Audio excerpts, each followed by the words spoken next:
I'm going to show you how to make these delicious sourdough discard crumpets. Someone asked me for a sourdough discard crumpet recipe, so let's make some crumpets. So my discard has been in the fridge, so as always, I'm going to give it a good stir before we do anything.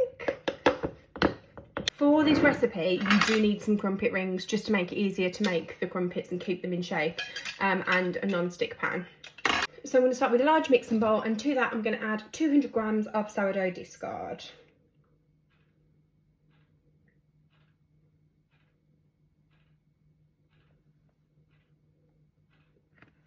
And this is going back in the fridge. Then to this we're going to add 150 grams of plain flour.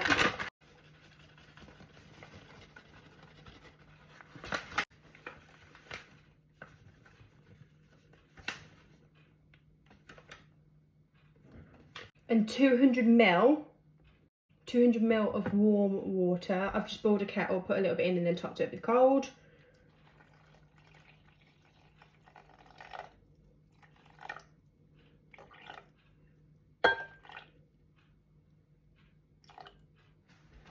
And then half a teaspoon of salt.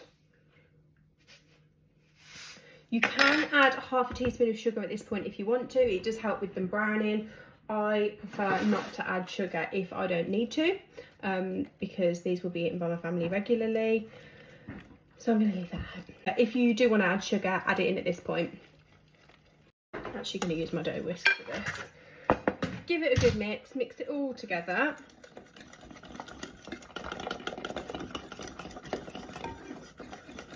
Make sure it's all combined.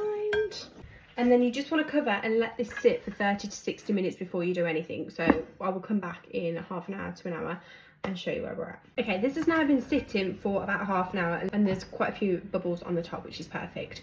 So I'm just going to pop this to the side for a second. I'm going to get another small bowl, and in this bowl I'm going to mix my bicarb of soda and my lemon juice. So I'm doing half a teaspoon of bicarb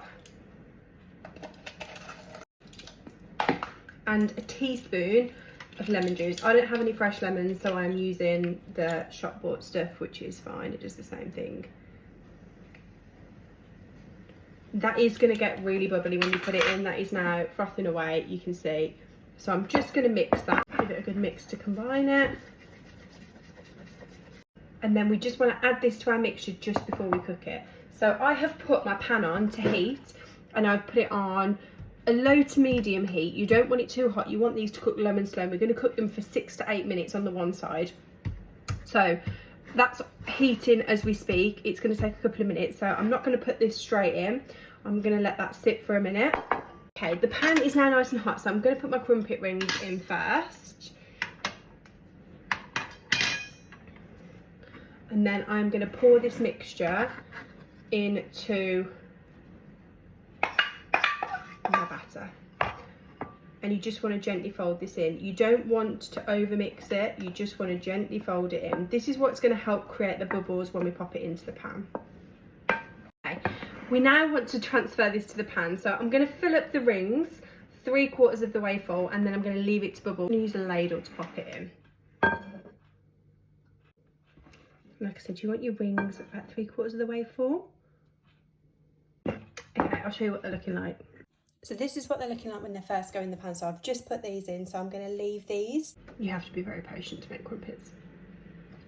They are starting to bubble a little bit on the top, but you want them pretty much set on the top before you do anything. So when they look pretty much set and almost dry, then I'll very, very, very carefully remove the rings and flip them over and cook them for a minute or two on the other side. But they're only just starting to bubble. They're still very wet, so they've got a few minutes to go yet. They are now starting to resemble crumpets slightly. The holes are coming in there, so I'm going to give them another minute or two, and then I'm going to try and get them out. Okay, this is the final result. This is all the crumpets now cooked. They have cooled. You need to leave them to cool before you toast them, because they will continue to just cook and solidify in the middle, otherwise they might be a bit chewy and gooey. But this is the final result. The longer you leave them in the pan, the more bubbles you're going to get. You do need to wait till the top's fully formed and then just flip it just for a minute, just to get that little bit of brown on the top. But you do have to be patient. So I'm just going to pop one in the toaster now. Oh. Just going to put some butter on top. I'm going to cut it open just to show you what it looks like inside.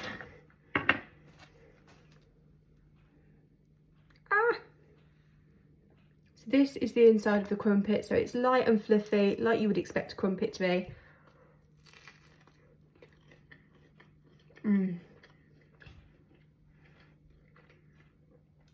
That is delicious.